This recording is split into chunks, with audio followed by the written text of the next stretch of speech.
More than 300 Jews under Hamas, they are profoundly affected by Hamas's exemplary treatment, unseen in the past 5 centuries. Witnessing the release of women from Hamas's captivity, you may feel pride in being Muslim. These captives testify that, unlike the perception of them being terrorists or beasts, they were treated like angels. We, who couldn't fathom treating our enemies with such kindness, should be astonished. They claim to be in paradise rather than captivity, experiencing unprecedented care.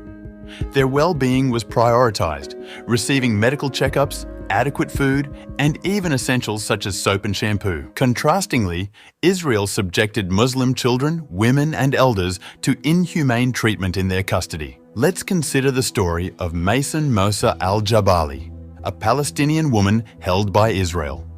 Her once beautiful and youthful appearance has been completely transformed in Israeli custody. Her bruised face and cut fingers bear witness to the atrocities committed by those devils. The world should imagine the ongoing struggles of prisoners on both sides.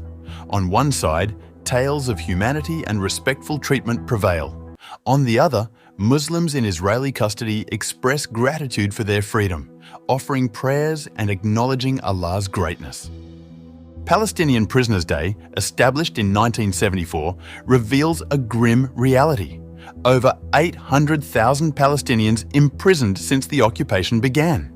The narrative exposes Israel's use of arbitrary and collective punishment, exemplified by the arrest of family members of Gilboa prison escapees in 2021.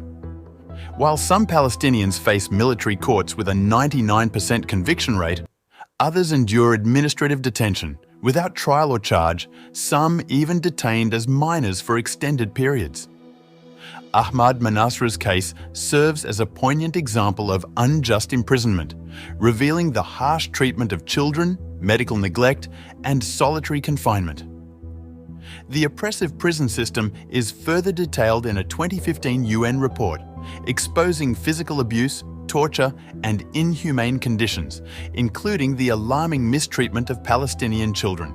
75 years have passed since the Palestinian people were ethnically cleansed and forcibly expelled from their homes, lands, and property in their ancestral land during the 1948 Nakba, meaning catastrophe in Arabic. Palestinian society was decimated during the Nakba.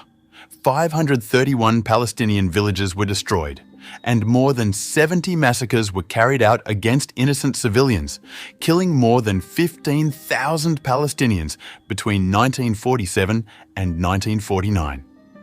The legacy of the Nakba events is that about 2/3 of the Palestinian people became refugees in and around 1948, and a quarter of those who remained within historic Palestine geography were internally displaced and denied their right to return to their villages, towns, and cities of origin ever since.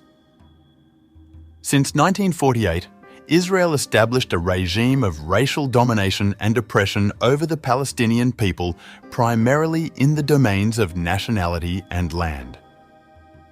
In the immediate aftermath of the Nakba, Israel adopted a series of laws, policies, and practices which sealed the dispossession of the indigenous Palestinian people, systematically denying the return of Palestinian refugees and other Palestinians who were abroad at the time of the war.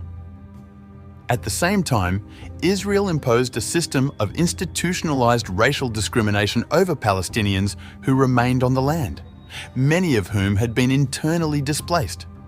Such Israeli laws have constituted the legal architecture of the Israeli apartheid that continue to be imposed on the Palestinian people today.